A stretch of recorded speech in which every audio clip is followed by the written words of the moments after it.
మిథున రాశి వారికి శ్రీ వికారినామ సంవత్సరం ఆర్థికంగా కలిసి వస్తుంది. ధనాదాయం బాగుంటుంది. ఆరోగ్యపరంగా ఈ సంవత్సరం కలిసి రాదు. యువ దంపతులు సంతాన ప్రయత్నాలు ఫలితాలనిస్తాయి. నూతన ఉద్యోగ ప్రయత్నాలను లాభాలు చేకూరుతాయి. నూతన వ్యాపార ఆలోచనలు కార్యరూపం దాలుస్తాయి. ఉద్యోగుల స్థానచలన ప్రయత్నాలు విఫలమవుతాయి. అధికారుల వలన తీవ్ర ఒత్తిళ్లు ఎదుర్కొంటారు. విదేశీ వ్యవహారములందు విజయం ఏర్పడుతుంది. మంచి ఆలోచనలు చేయుట, మాట నిలకడ కలిగి ఉండటం వలన మంచి గుర్తింపు, గౌరవ మర్యాదలు పొందుతారు.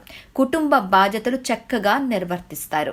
సొంత గృహ ప్రయత్నాలు లేదా గృహంలో నిర్మాణాత్మక మార్పులకు ఈ సంవత్సరం కలిసి రాదు. చేతి వృత్తి నిపుణులకు గడ్డుకాలం. విద్యార్థులకు మంచి ఉత్తీర్ణత ఫలితాలుంటాయి.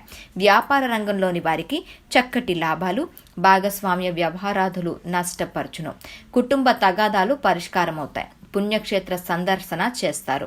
మిథున రాశి వారికి శ్రీ వికారినామ సంవత్సరంలో గురువు మిశ్రమ ఫలితాలను కలుగచేస్తాడు. 3 నవంబర్ 2019 వరకు అనవసర తగాదాలు, వృధా ఖర్చులు, జీవిత భాగస్వామితో తగాదాలు లేదా ఆరోగ్య సమస్యలు ఏర్పడతాయి. 4 నవంబర్ 2019 నుండి సొంత ఆరోగ్య సమస్యలను కలుగచేస్తుంది. అవివాహితులకు అతి చక్కటి సంబంధాలు వస్తాయి. అవివాహిత మగవారికి మిక్కిలి ప్రతిభక్తి కలిగిన జీవిత భాగస్వామి లభిస్తుంది. అయితే వ్యక్తి జాతకంలో గురుగ్రహం పాప సంబంధ కలిగి నీచ స్థానాలలో ఉన్న మిథున రాశి వారికి ఆయుర్దాయ భంగములకు సూచనలు కలవు. మిథున రాశి వారికి శ్రీ వికారినామ సంవత్సరంలో శనిగ్రహం మంచి ఫలితాలను ఇవ్వడు. 23 జనవరి 2020 వరకు ఆర్థికంగా మంచి ధనాదాయం కలుగుతుంది.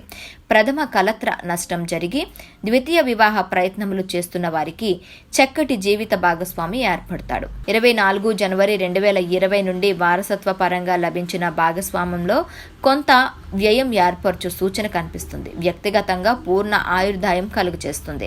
మిథున రాశి వారికి శ్రీ వికారినామ సంవత్సరంలో రాహుకేతువులు ఇరువురు మిశ్రమ ఫలితాలను కలుగజేస్తారు. మధ్య ఆరోగ్య సమస్యలు, శరీర దారుఢ్య సమస్యలు వంటి సమస్యలు ఏర్పడతాయి. Please subscribe to Public Talk TV. Please subscribe Public Talk TV. Please subscribe Public Talk TV. Please subscribe to Public Talk TV. Please subscribe Public Talk TV. Please subscribe to Public Talk TV. Please subscribe to Public Talk TV.